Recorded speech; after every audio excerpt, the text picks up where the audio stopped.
Hi everyone, welcome back to another video. And today's video is week 7 of 75 books in 75 days. It is unbelievable how we're already on week 7. I feel like this challenge is going quick but slow. It's like this crazy illusion in my brain whenever I think back to it. But I must say, so far it's got me out of my reading slump, which is amazing. And audiobooks are definitely a help within this challenge currently, because I am having to work around a very busy schedule. I'm hoping that this week will be not so hectic, but we all know that is not going to be the case. So audiobooks are going to be my friend. Like today, because I've already read today's book, I was listening to the audiobook and I was able to get through actually 3 books today. But like last week, if I read any books that are extra within the day, I'm just going to let you know that I've read them at the end, because I'm not going to class them towards the challenge, because I want to actually read 75 books in 75 days. I don't want to be like way too ahead of myself. So like today I read 3 books, but I'm only going to talk to you about the one and class it towards my challenge. So that book is Grace and Val by Mia Shearden. This one is, I thought was part of a series originally, but it's actually a standalone, I believe. Though I could be wrong, I'm not too sure actually. But either way, I went into it thinking I was going to enjoy it a little bit more than what I did, but that's only because, well, I went into it with mixed feelings. Just because Mia Shearden seems to be an author that I either love or not hate, but where I'm just not like a big fan of their books. I have read a duology by her, I can't remember what it's called. Oh yeah, Becoming Cowder and Finding Eden, those are the ones. I read them and wasn't like a big fan of them, and that's the series I actually thought this was part of for some reason, and it isn't. But anyway, I'm rambling. So quick summary is, this is about Kira, who proposes a marriage of convenience to Grayson, and Grayson is trying to save his family's vineyard. And within this book, they both have to confront like their pasts and kind of like grow from it, which I did enjoy reading about. I enjoyed reading about their growth as people throughout this book. It was nice to see. I didn't like the nicknames being used in this book.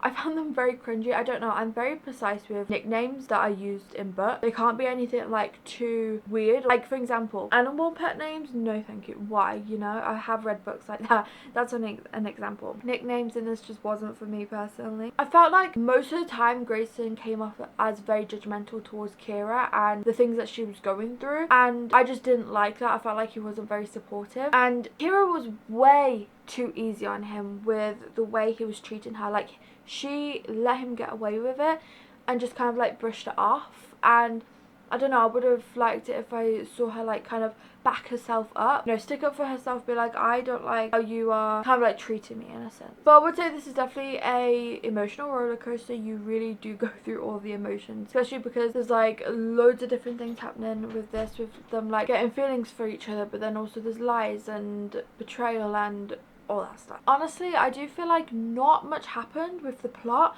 I feel like there wasn't really much of a plot. Like we had them having to confront lies and their past and all that stuff, but otherwise nothing. So this was 2 stars for me. I finished reading Virgin River Paradise Valley, and this one I really enjoyed. I'm really enjoying reading this series. This one I really enjoyed because it tells different stories about different people. Like it has different storylines. The different storylines that we follow, I did write it down so that I remember all of it. Different plot lines is we have Rick Sutter, who is a Marine who returns home to Virgin Rivers with life-altering injuries from an explosion. He is forced to confront his new reality with support of his girlfriend Liz and the community. Then we have Dan Brady, who is an outsider with a questionable past, who arrives in Virgin River looking for a fresh start. He finds an unexpected welcome and a change at a new life, possibly in the arms of a woman who is also an outcast. Then we have Dr. Cameron Michaels and Abby Crawford. The story starts with them having a one-night stand, which then reveals Abby is pregnant with twins, trying to hide from a prenup that requires her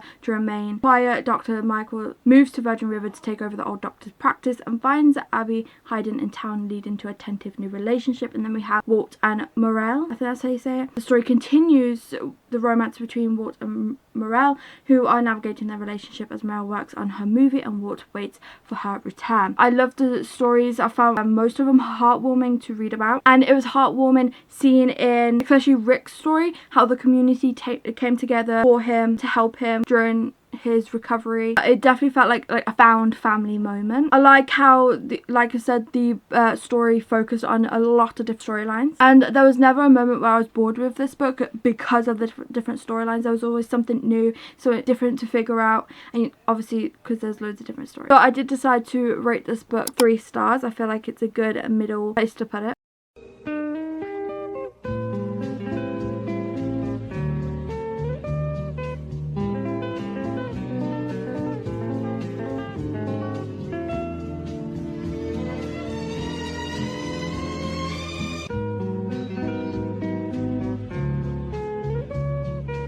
Okay, so I thought I'd give a quick update. I am 218 pages into Guild, and this has been on my TBR for so long, so I'm finally glad that I'm reading it. It is also on my autumn TBR, so I'm kind of like getting it ticked off type thing. I am actually really surprised about this because I am enjoying it a lot more than what I was expecting. When I go into fantasy, I expect to not love it just because fantasy isn't, I enjoy fantasy, but it's not like a big genre for me. It's not normally something that I go and reach for, although I've been reading a lot of it recently. I think it's just because of, you know, the fall vibes type thing. This actually is shocking me. I am so intrigued about, you know, what's going to happen, how is it going to end. I'm loving it. I also really love the characters so far. But quick summary of what this is about while I'm here is it is about Oren. I think that's how you say it. I'm not sure how to say her name, so sorry if I'm saying it wrong, but I'm going to say Oren while I talk about it. And her skin was turned to gold by the king, who lives a life of captivity. Then a war begins, and Oren's decisions change when she finds out the king's manipulation. So then she's forced to leave the gilded cage, and when she leaves this gilded cage, that is when she starts to learn more things that she didn't understand, discover who she is as a person and all that stuff. And that is what you're following during this book, and I'm loving it. And like I said, I wasn't expecting to enjoy it as much as I am, so I'm going to continue reading and I'll give you all an update once I finish, because I haven't, well, I'd like to say I haven't got much left, but I'm flying through this. I have finished Guild, and I don't know what to rate this because I'm in between 3.5 and 4 stars. When it comes to rating, my rating's different between like fantasy books and like romance books and stuff. With fantasy and the way I rate it, that's why I'm finding it hard, because I'm comparing it to fantasy books that I have rated 4 stars and 5 stars and all that stuff. So I don't know where I sit with this one. But in the beginning of the book, it did take me a little bit of time to get into it, only because there was so much world building that it kind of became overwhelming to me. I was a little bit like confused about what was happening and, you know, how the world worked. Once I wrapped my head around that is when I started to enjoy it a little bit more and like really get into the story. It didn't take me long to figure it out, but it took me long enough, and I don't like being confused in the beginning of a book, and that is why I normally try and stay away from fantasy sometimes, because I just find it hard to understand the world. And this, I felt like it did make it a little bit more difficult just because there was like too much detail type thing. I feel like with this book, because it is the first book and it's setting up for plot and the world, not much happened in the sense of action wise. I feel like not much action happened because obviously this book is more focused on like Oren and her self-discovery and like figuring things out type thing, so there wasn't really much action per se. I hope I get more of that in the second book, which I'm planning on starting straight after this clip, because I'm invested type thing, and I suppose that's a good sign. I'm, you know, leaving this book wanting to go straight into the second one. Yeah, so I feel like not much action happened. I'm not saying that's a bad thing because it is the first book, and the one thing that why I'm in between 3.5 4 stars is because I felt like there was way too much like sexual violence scenes happening in this book that just felt very unnecessary and not needed. I think I'm leaning towards 3.5 stars for this one though, but the plot did really pick up during the second half of this.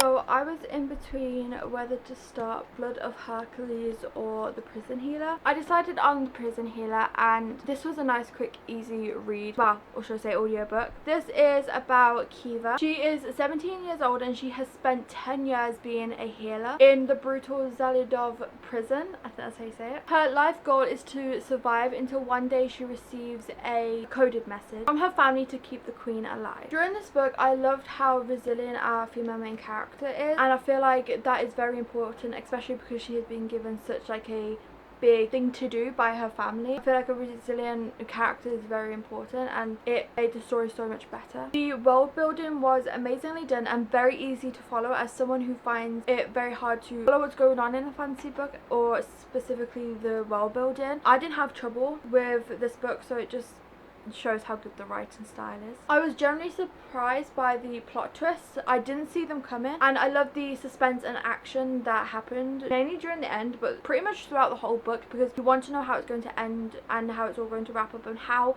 our main character is going to end up finishing her quest. And it just kept the story very intriguing. So I did decide to rate this 4 stars, and it has definitely made me want to go straight into the next books in the series.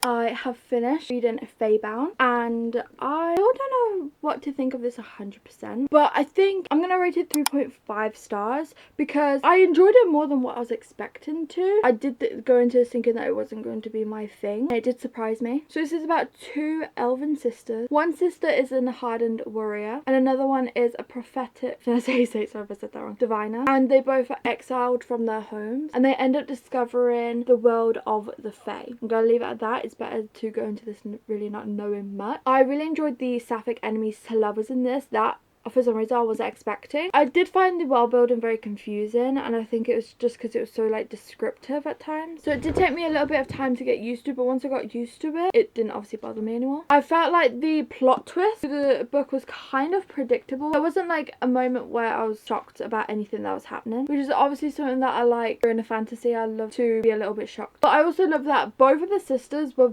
very strong characters, and I feel like they was perfectly written for this type of story. So that is why I feel like 3.5 is average. It was a good read. I have finished Blood of Hercules, and this one also shocked me because I went into this thinking that it wasn't going to be my sort of book, but I actually ended up rating it 3.5 stars. This is about Alexis, who is an orphan, but then she ends up discovering that she is the Spartan of royal blood with underworld powers. She's then forced to attend a Spartan war academy, prove her worth to the immortal, where she is trained by Achilles and Patro, and she must survive the deadly trials. I love that the female main character, a strong female lead, and I feel like it added to the story again because she's having to survive the trials. Kind of reminded me of like Wolfing, but obviously very different. I was very entertained by the plot, and I was intrigued of what was going to happen and how it was going to end and how it was all going to come about. I love that the writing and the plot and everything that was happening was very fast paced. It didn't really like hanging much, which I enjoyed during this book. Even though it doesn't seem like it because of the thickness, it feels like it's going to be slow paced. It's not.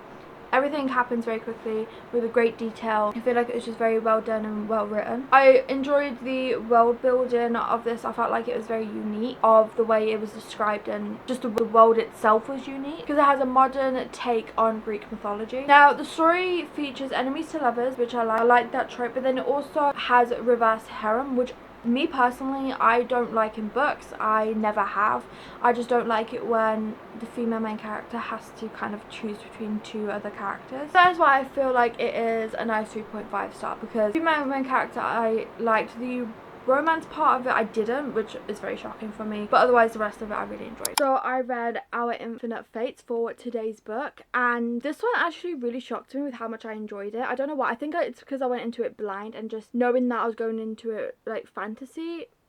Again, I always judge fantasy before going into it. I don't know why, because a lot of fantasy does shock me sometimes. But this is about Evelyn, and she can remember all of her past lives, and she knows that in all of the lives that she lives, she has to be killed by soulmate Arden before her 18th birthday. Then in her current life, she's determined to break that curse to protect her sister. But while she is trying to fight off this curse, she is also fighting feelings towards Arden, who is the one that is having threatening to kill her in every single life. There was some beautifully written quotes within this book, and I just love a good book when there is beautiful quotes. It just makes the book so much better. The experience, it makes it so much better, especially in my opinion. And I feel like the concept of this book was so unique. Like, I've never read anything like this before, and the way it was done was perfect. I have read like romance books where they're, I don't want to say similar because I feel like it's not similar at all, but where it's like another life type thing, but she has to be killed before her 18th birthday by her soulmate, but she's also having to try and figure out a way to break the curse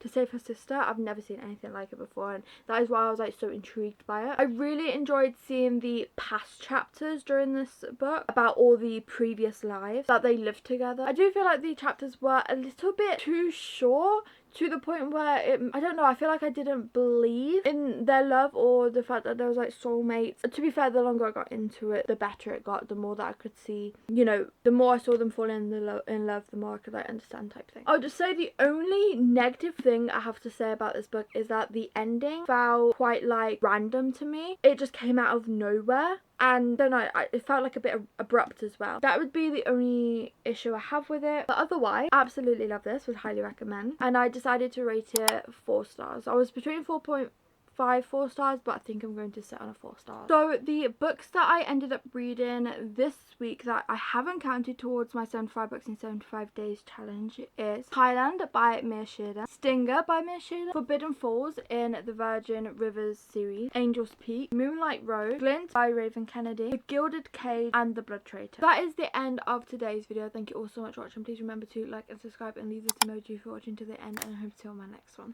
Bye.